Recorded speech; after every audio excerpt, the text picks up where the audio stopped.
we're going to finish up this series we've been in called The Awesome, Awful Promises of God with this fifth and final part of the series. You've got sermon guides that you were given when you came in. Maybe that helps you keep track of where I'm at in this teaching. You know, one of God's most important and most oft repeated promises in the whole Bible is this promise that he offers of peace. The promise of real, lasting, personal peace for you and me. And the reason this is, I call it one of the most important promises in the Bible, is because everyone is looking for peace. Everyone, no matter your age or what you do for a living or where you live in the world, your religious status, everyone wants peace. Or if you've got a little peace, you want a little bit more. Well, the Bible talks about peace a lot. Over 400 times peace or shalom is mentioned in Scripture. But the Bible talks about peace in a different way than most of us are conditioned to think about peace. And that's why so many of our pursuits of peace are fruitless and never-ending. Why we can never seem to find what we're looking for is because true peace is vastly different from what we're used to thinking of. For example, Jesus talked about peace once when he was teaching his disciples and offering words of wisdom. And he said to them in John 16:33, I have told you these things so that you may have peace.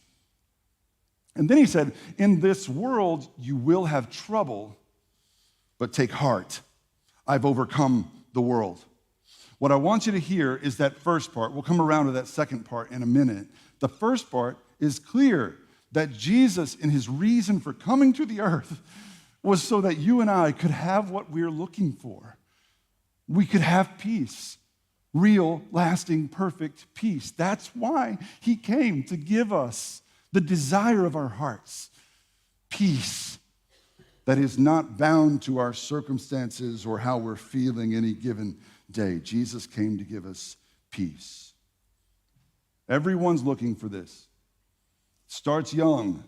I see teenagers working like dogs at their studies to make the grades they're supposed to make. Why do teenagers, so young in life, slave away hours on end to get the grades they're hoping to get? Well, they might not know it yet because they're young, but what they're looking for is some peace. They want to make peace with their parents who have certain expectations, or they want to have peace with themselves because they've got expectations of themselves to perform up to a certain standard or to meet certain levels of achievement. So it starts young and continues through your 20s, where everybody's trying to live up to the lives their peers are living, at least the lives they seem to be living on Instagram, by having all these experiences and taking all these trips and doing all the destination weddings and making sure you get all the right pictures to post and things like that. This is performative, but the performance is in search of a peace that is elusive. The peace that they are robbed of in their young adulthood because of this epidemic of FOMO. Now, you've heard that comparison is the thief of joy. You've heard that phrase? Well, FOMO is, or fear of missing out, if you don't know what that means. Fear of missing out is the thief of peace. And so the cycle continues, and young adults often feel this constant, unsettled urge to have something they don't have, to have a job they don't have, to have an experience that others are having. And so there's this search for peace that eludes them. In your 30s, oftentimes your search for peace has to do with kids. If you have kids, your search for peace is found in a babysitter once in a while or in grandparents. It's very elusive, peace, when you have kids at home. And when you're in your 30s and you don't have kids, peace is elusive because everybody in your life is asking you why you don't have kids. When are you going to have kids? When are you going to get married if you're not married? When are you going to get married and have kids? If you are married, when are y'all going to settle down and have some kids? And there's this pressure that can easily take your peace away in your 30s. Then when you're in your 40s and 50s, your pursuit of peace shifts to paying off the debts you accrued in your 20s and 30s.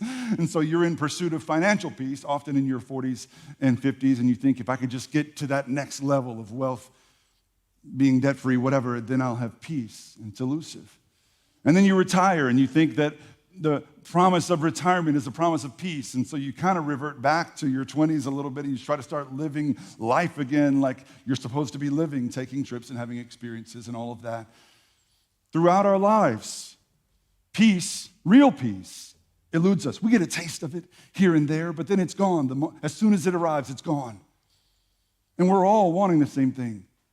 CEOs of major companies that invest in a private plane, and stay-at-home moms who invest in a weekly yoga class, and young adult potheads who light up in their mom's basement. They're all looking for the same thing, just a little more peace. And it's eluding them all the same. Why? Well, I think it's because, fundamentally, basically, this is oversimplification, but I think it's because we struggle to find something we haven't defined. It's almost impossible to hunt for or pursue something that you haven't yet defined what it is. It reminds me of a time when I was young. I was like, 10 or 11, maybe 12, and I was a Boy Scout. It was a short-lived stint for me in the Scouts. I'll explain why. The first year I was a Scout, they took us camping, and all the more experienced Scouts conspired with the troop leader to put us through some, hazing ritual in the form of something called a snipe hunt. Some of you have been through it, I hear. The snipe hunt used to be an annual thing among the Scouts, where they give the first-year guys who don't know what's going on a burlap sack of some kind, and they lead you out into the woods, and into like a clearing in the woods, and they leave us all standing there holding the bag. That's where the phrase holding the bag comes from, by the way. And then they all leave. The more experienced Scouts and the Scout leaders say they're going to go out into the woods and find the snipes and chase them all back toward us. Now, none of us knew what a snipe was. But nobody said anything, because what kind of Boy Scout doesn't know what a snipe is? So we just sort of kept quiet, and we thought to ourselves, we'll know what it is when we see it. We'll know what a snipe is when it comes running toward us in the woods, and we try to bag it. And we stood there as the sun went down, and nothing came. There was no sign of the other Scouts, no sign of the troop leader until the sun had gone down, and it was dark, and we had to find our way back to the campground in the dark. 10, 11-year-old boys. Total malpractice on the part of the troop leader, by the way. There we were. It was terrifying. Only to find our way back to the campground where the older Scouts and the troop leaders were all laughing at us for having fallen for the oldest trick in the book, for this prank known as a snipe hunt. And it was then that I realized two things. First, I realized Scouts weren't for me. I was done. At that point, I'm a country boy, but I'm one of those rare indoorsy country boys. I was done. And the second thing I realized is you can't hunt for something without defining it first and knowing what you're hunting for. And more importantly, you can't hunt for something successfully, something that doesn't exist. And so it is with our hunt for peace. We hunt for peace without knowing what it really is. And the kind of peace we're conditioned and told to pursue by the world, it doesn't actually exist. That's why our search for peace is so elusive and frustrating and anxiety-inducing. What we're searching for doesn't actually exist. Let me explain. We imagine peace to be or to mean the absence of something, like the absence of war. That's literally the definition, the dictionary definition of peace, is the absence of war. But think about it. Does the absence of war guarantee us the peace we're looking for? The absence of war is nice, it's wonderful, but it's no guarantee that you'll find peace in any real personal way. But we think about it that way, the absence of something. We think about peace being the absence of conflict, even like interpersonal conflict in our relationships, especially our closest relationships. To have peace means we're not fighting. It's common to hear, especially men, say, whenever I come home from work, I don't like to be bothered with my wife's nagging or with her drama or her honey-do list. And my wife knows I've got her pretty well trained to keep me, leave me alone for a few minutes when I get home from work. And it's usually young guys that say stuff like that because old guys have learned the lesson that pursuit of peace isn't all it's cracked up to be, and it's just a matter of time before that resentment that's simmering in your wife's heart boils over, and it doesn't really bring the peace you thought it would. And so it's just another fruitless way that we search for peace.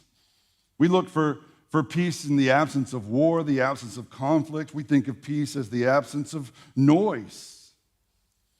It's certainly true, like a lot of these things, it's true that in the absence of these things, peace seems more possible. Like it seems more likely that you'll find peace in silence than amidst the noise. We know this very well in the city of Houston, which was recently given the ignoble distinction of being the second loudest city in the United States because of our traffic noise, which if you have lived here any length of time, you might be used to it, but when you first move here, it's like, what is that hum? What's humming all the time in the distance?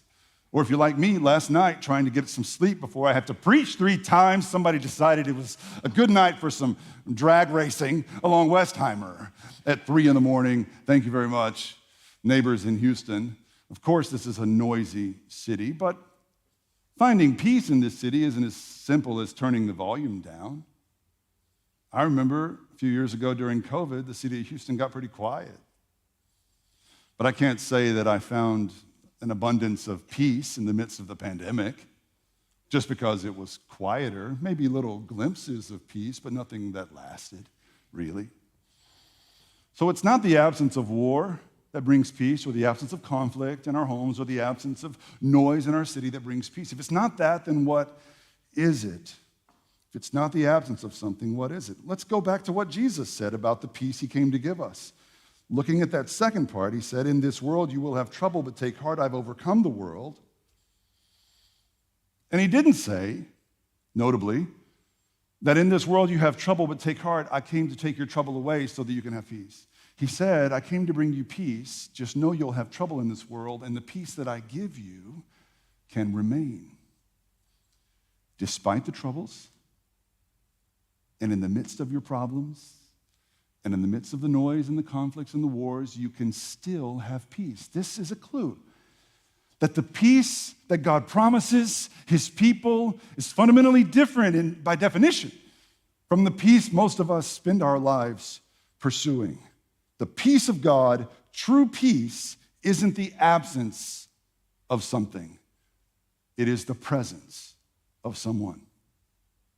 It's not the absence of something, it is the presence of God.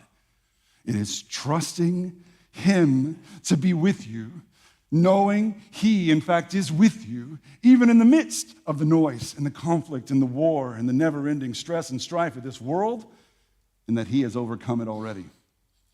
And you have nothing fundamentally really to fear because he is with you. That is the source of this holy grail of peace that the whole world, including you and me, have been looking for. We've been tracking with the Old Testament prophet Isaiah throughout this series and for quite some time now, and throughout many series here at the Story. We're slowly working our way through the Old Testament book of Isaiah. And Isaiah had a lot to say about peace, even though he lived in a particularly tumultuous time in Israel. I mean, war and inner strife. The kingdom of Israel had separated and divided into 2 kingdoms. Enemies of Israel were pressing in on all sides. The future of Jerusalem was very much at risk. And yet, through the prophet Isaiah, God still promised his people peace. And not just some future fanciful peace in heaven, peace here and now in the midst of these problems. Isaiah 26 is where we're going to be today for a few verses. Chapter 26, verses 3 and 4. Listen to what Isaiah said about the perfect peace God offers. You, Isaiah said about God, you will keep in perfect peace those whose minds are steadfast because they trust in you. Look at the relationship between your mind, your thoughts, and this perfect peace God offers. You will keep in perfect peace those whose minds are steadfast because they trust in you. Trust in the Lord forever. For the Lord himself, is the rock eternal. Perfect peace. So Isaiah didn't literally write perfect peace. I think this is noteworthy. Perfect peace in Hebrew, my Hebrew is terrible, but it would have been something like Timam Shalom or something. He didn't write that. What Isaiah wrote was Shalom, Shalom. You will give your people Shalom, Shalom. Peace, peace. What you need to know biblically is that whenever something's repeated like that, it adds emphasis or importance. It's like a multiplication of what we're hearing. That's why Jesus often said, verily, verily, I say unto you. Whenever you hear verily, verily, or truly, truly, you're about to hear something extra important. And so when Isaiah said, you give your people peace, peace, we ought to listen. Because it's not your ordinary run-of-the-mill peace that everybody's pursuing. It's something more, something different than what we've been chasing so desperately. Isaiah said that this perfect peace of God can be ours when our minds are steadfast, meaning unshaken, unshakable by the circumstances around us. A steadfast mind stays fixed on God on good days and bad the same. When it's a quiet night in the hill country, when there's street racers at 3 a.m., fixed on God the same. When your thoughts are consistently about God before yourself or anything or anyone else, no matter the circumstances, you trust in the Lord the same. That's what sets biblical, lasting, perfect peace apart from the fleeting peace we pursue in vain. That's why all the world's pursuits, including the ones I talked about earlier, leave us holding the bag like me in the woods that night, feeling empty and humiliated. That's the thing about our usual worldly pursuits of peace. They all end up being up to us. Our pursuit of peace is up to us to crack the code, to figure out, to cultivate and create peace. It's all up to us. I mean, think about the rise of Eastern philosophies and sort of Zen master stuff and New Age philosophies that promise personal inner peace. Everybody wants inner peace. Wouldn't you like some inner peace? Well, the reason these philosophies have been so prolific is because they promise inner peace and they seem to offer a way. But that way is always up to you. For example, this is a famous sort of proverb. An apprentice once approached his Zen master and said, how can I have inner peace? And the Zen master said, well, what you have to do is stop chasing after peace. If you chase after peace, it will always hide from you. But if you sit quietly, let go of all desires, and allow peace to rise naturally, it will be with you always. Now, I get the appeal. It sounds kind of right. Could work. Now all I've got to do is figure out how to let go of all my desires. Now all there's left to do is to figure out how to stop doing the one thing I've done literally since the moment I was born, and I involuntarily started rooting around from my mother's breast because I was hungry as a newborn. I just got to figure out how to stop desiring stuff. Okay, I'm on it. Is there a button I can press? Is there an app? Is there a way for me to stop desiring everything so I can have some peace? It's unattainable. It's out of reach. It's undoable. And the same is true for all the ways this world talks about finding such peace. It leaves everything up to you. Even Christian-adjacent kind of things, like the financial peace movement. I'm a big Dave Ramsey fan. Some of you probably had your lives changed for the better by Dave Ramsey and his movement. Nothing against it. But the whole philosophy of the financial peace movement is the only way for you to have peace is to get out of debt. Pay off all your debts, be debt-free, and then you'll know peace. Well, Maybe for a while. Maybe until the economy crashes, or I lose my job, or I have some unforeseen medical bills and I'm in debt again, and then where's my peace? You see, the peace promised by the world is always circumstantial, and it's always up to you and me. Religious priests, religious leaders of all kinds of religions, including some Christian leaders, make the mistake of making people think that if they want to find peace, they have to behave. And if you're sin-free, and only if you're sin-free in perfect behavior mode, then you can have peace. But who's capable of such impeccable behavior? If you look at the ways the world, including most of us for most of our lives, have pursued peace, it always boils down to you must, you must, you must. You must be this, you must do that, you must go there. One popular self-help website, very popular self-help website, recently put out an article that summed it up best. The title of it was, "The Only Way to Find Peace is to Create It." Great.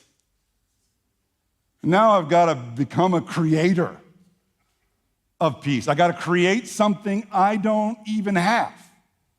I got to create something I've never known, create something I can't define. It's up to me to create peace. You can see the problem, right?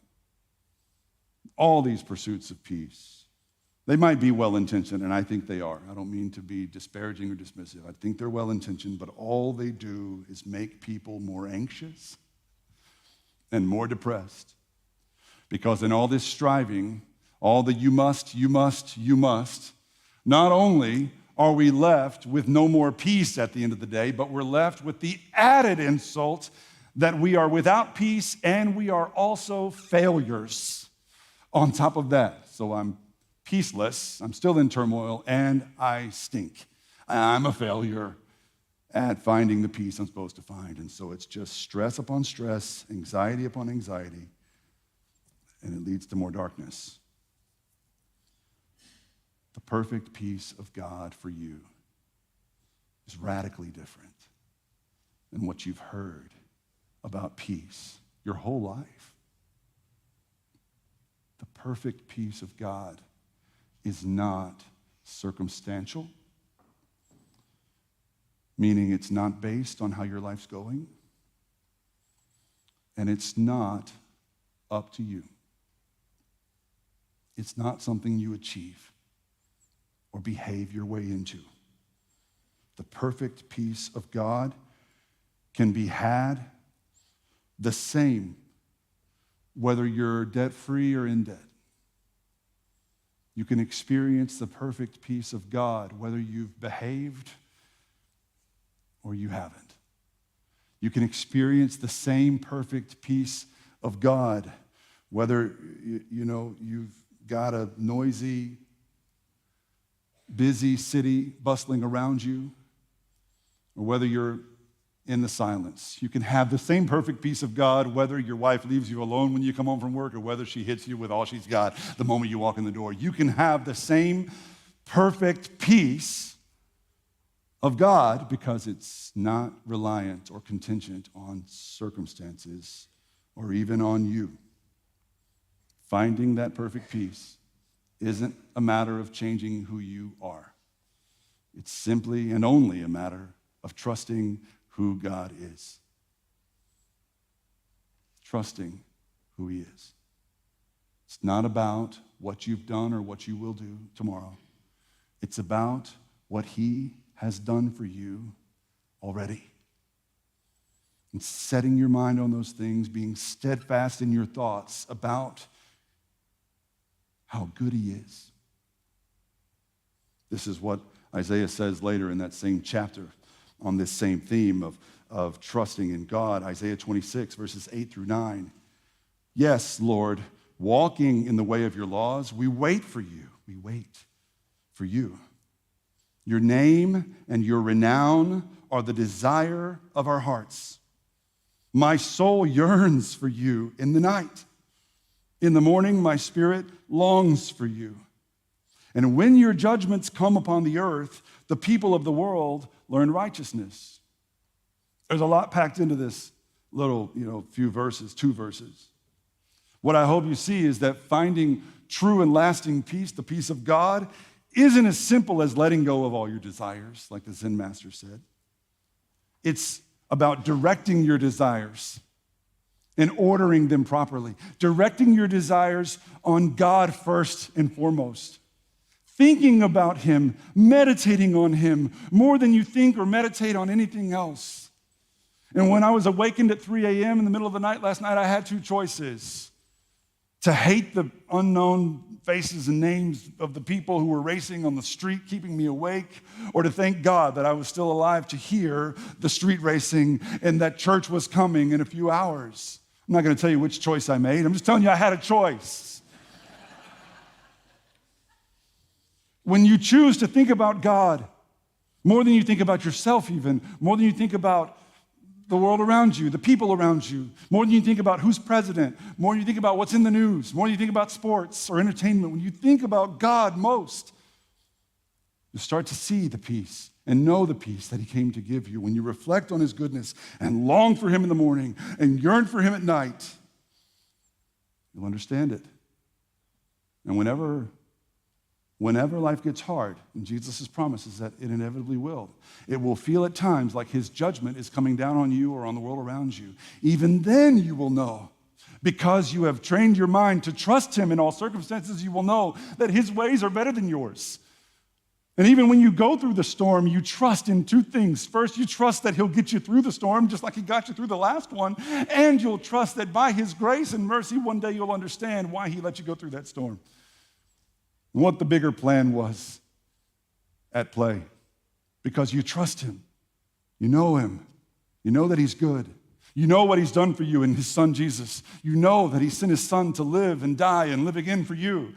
And everything else is just gravy after that. Everything else falls into place under that. That's where God's promise of perfect peace comes from. That's the difference. It's not about what you do. It's about what he's done. It's a free gift that he offers you. And that's what sets his perfect peace apart from all the ways this world purports to offer peace. Now, many of you know about me. I spent 13 and a half years of my life in adulthood, from 20 to 34 really, rejecting that offer of his gift of peace. Why? Because I was stubborn. Because I thought that I was smarter than him and better, my ways were better than him. And so I was out to make peace in the world, but I wanted to pursue my own avenues to do that. And so I did that by way of social action and sort of progressive politics and becoming an activist and posting really pithy and self-righteous things on social media. That'll show them, I thought. And I thought if I could just get the world around me to agree with all of what I believed about the world, then I would have peace. I knew I didn't have peace, but I thought that I could if I could just convince the conservatives who were the problem, or the Republicans who were the problem, or politicians, or corporations, or rich people, or my wife, or my dad, whoever I was blaming for my lack of peace. If I could just get them to see the world the way that I did, then I would find the peace that had eluded me. You know what didn't occur to me in that season of my life? It occurred to me now, but for 13 and a half years, all I was doing was snipe hunting. All over again, just holding an empty bag, waiting for something to come that didn't exist. You can't hunt something you haven't defined. You can't make something you've never had. And I didn't get it until I met Jesus. I know what a cliche that sounds like, but I'm telling you. Actually, February 2nd, 2013, 12 years ago today. I met Jesus. Better said, he met me on the northern shore of the Sea of Galilee. And so much changed instantly about how I saw the world around me and how I saw myself. But I'm here to tell you, so much didn't change too, in terms of my circumstances. You know? When I got home from that trip, my wife, Gio, who knows me better than any human knows me, and she picked me up from the airport. And I remember she looked at me And like, no, hey, it's good to see you. Nothing like, she just looked at me and she said, what happened? Something's different about you. You're different. And I remember all I could say was, baby, I'm different. I am different. I look different because I am different. And the difference that she saw, the difference that I felt, wasn't circumstantial. It was peace. A lot of what I was still the same. I was still a 34-year-old father of two, making $30,000 a year and really angry about it. I was still driving a stupid little minivan around like an idiot. I was still same personality, still semi-ADD and sort of scatterbrained. I was still out of shape, but nobody could tell because I'm tall and skinny and I hide it well, but I know what's really going on, you know. Still the same. Still the same, but totally different. The peace of God might not change your circumstances right away. It changes your mind really quick. That's the difference he makes. If you have been around Christians and you're not one yet, and you've just been wondering what difference would it really make if I became one of them, it's peace. Lasting. Perfect. Peace. I've seen it over the last 10 years in hundreds of lives that Jesus has changed. Whenever Jesus gets a hold of somebody, he doesn't always change their circumstances. A lot of the problems they had before him, they still have after, but they look at everything differently through the lens of perfect peace. It doesn't take long for that peace to overflow from their own hearts and minds into the hearts and minds of those around them. And, soon enough, some of their circumstances, their immediate circumstances, might actually begin to change. But even if they don't, the perfect peace of God remains. The peace of God is not merely a feeling. It's not something you're responsible for creating or manifesting or even chasing. Shalom, shalom. True peace comes from God alone.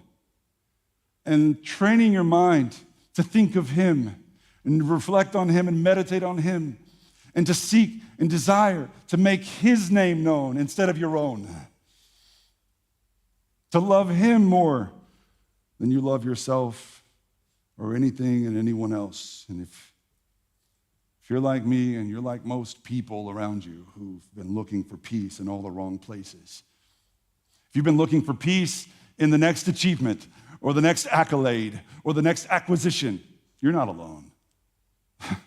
You're in the majority. If you've been looking for peace by tweaking this little habit or this little ritual or this little, routine, you're not alone. Maybe you've sought peace at the bottom of some kind of bottle. You're not alone.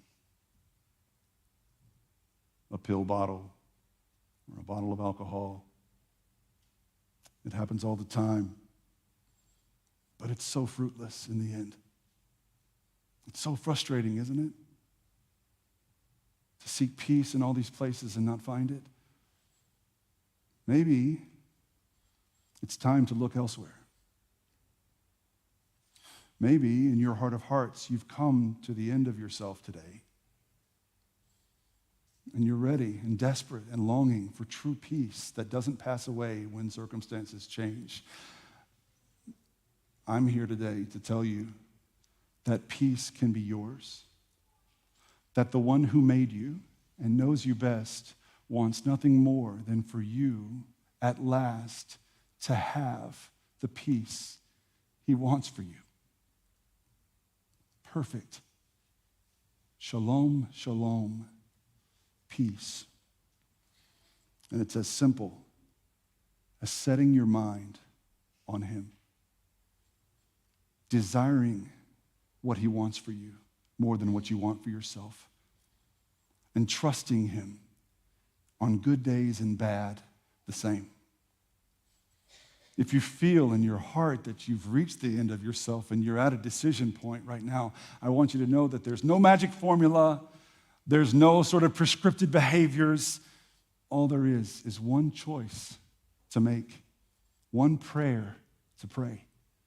And I'd like to lead us in that prayer right now.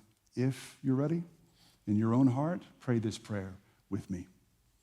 Lord, we confess we've been running and chasing after something we can't even define, desperately searching for answers and finding none, longing to find some solace in this world that's so full of turmoil and stress. And all of our pursuits have only left us more desperate and depressed. God, we're done. Father, I'm done. I'm done trying to make peace my own way. God, I want the peace you came to give us in Jesus Christ. Lord, teach me what it looks like, what it means to fix my mind on you, to have a steadfast mind on good days and bad, bright mornings and dark nights alike. Lord, help me to reflect on you, to say your name, to lift you up above and before all things and all people. And most of all, Lord, show me how to trust you. You alone are trustworthy. God, you will never let me down. And so I choose you and to put my trust and my hope in you, Lord. Thank you for the peace that is mine in Christ Jesus. It's in his name we pray. Amen.